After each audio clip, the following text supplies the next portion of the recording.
I saw a posting online today, and it was a posting on a realtor forum by a buyer, not even a realtor. But this buyer's looking for free advice, so of course they're going to try to get free advice out of realtors. And this buyer writes, sellers took $24,000 of included items days before final walkthrough. And then this person goes on to write that all these items that were explicitly mentioned in the contract have been taken by the seller, and they went in for their final walkthrough and they saw it, intending to close very shortly, and now they're freaking out naturally. The top advice given, and there's a lot of comments, but the one that had the most upvotes that is at the very top is, don't close and ask for proof everything is back before closing, which isn't bad advice, but it's likely not going to work. And here's why. Not everyone has control over a transaction timeline like that. Now, if you're a cash buyer and you walk in to do your final walkthrough and you look over the dining room area and the chandelier that was there is missing, or the curtains or blinds have been taken out, something that is explicitly mentioned in the contract to convey. It says lighting fixtures, it says window coverings, but sometimes sellers take them. They don't know any better. And if you walk in and you're a cash buyer, you can say, okay, that's it. You can call escrow. You can inform them that you're not going to send the funds needed to close because there's an issue with the seller and you need to work it out. You can tell everyone just to stop and freeze, and everyone's going to jump in and try to help. Agents are going to want to sort it all out and have the parties make nice so they can close escrow if they're that close. And even if you're a cash buyer and you've submitted your money to escrow, if you get to them in time, you can still tell them to pause, freeze. There's an issue. Don't record. The difference is if you have a mortgage involved, if you're a financing buyer, which the majority of buyers are, and you're obtaining a loan, and I've seen this happen. A financing buyer might go in and see a property and there's something that's wrong with it in the final walkthrough. By the time that happens, and this is important why you need to properly time when you do a final walkthrough prior to close of escrow, a buyer will walk in and say, hey, I have an issue, and by the time they've communicated that to their agent and then that message has been relayed, their lender has been scrambling. Loan docs have just been signed or getting signed or need to be signed. And then it's going to be overnighted back to a lender that's going to try to fund to title. All this is happening like clockwork. Everyone's scrambling to get this loan funded into escrow, and escrow is waiting to get the funding from the mortgage lender so that they can record. And all this happens very quickly.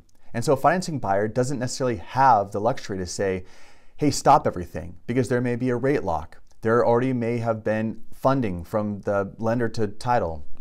So I've seen it happen many times where a buyer's been dissatisfied with the final walkthrough, and yet escrow records. By the time escrow gets the message, all they know is, hey, we got the funds needed to close from the lender, they funded, we recorded, the buyer's the owner now. What's the deal? And coincidentally, in this case, this person goes and writes a follow-up edit and says, well, we already recorded, it's a done deal. All funds have been submitted to escrow. Like I said, this is what happens when you do a final walkthrough and you're a finance buyer. Everyone's working behind the scenes, the lender and the funding desk, title. So the buyer can't necessarily stop that. They can't stop all that momentum happening in time. So that's why that advice wouldn't apply in this situation. Now this person's saying, by the way, I'm talking to all these attorneys now and I'm figuring out with my agent. So that's kind of a mess, but it's salvageable. Here's the thing. If it records, the agent can't do anything. The agent can't call the listing agent or the seller and make a monetary demand. The agent's job is done. When a property records to the county, it's over. There's no purpose of the agent. If the agent tries negotiating a settlement or make legal threats, they're acting as an illegitimate attorney. This can't be done.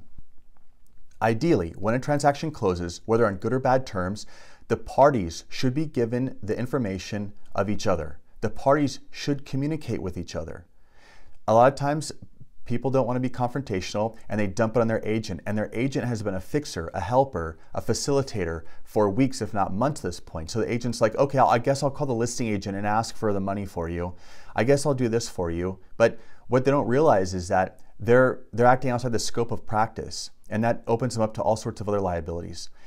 All these things I'm talking about, I've dealt with on a first-hand basis, managing agents, doing transactions over the years. I've seen it. I've seen the fallout of all these things going wrong at different places in a transaction. So how you fix this, how you fix any dispute when escrow is closed, you inform your client about the mediation clause that they signed.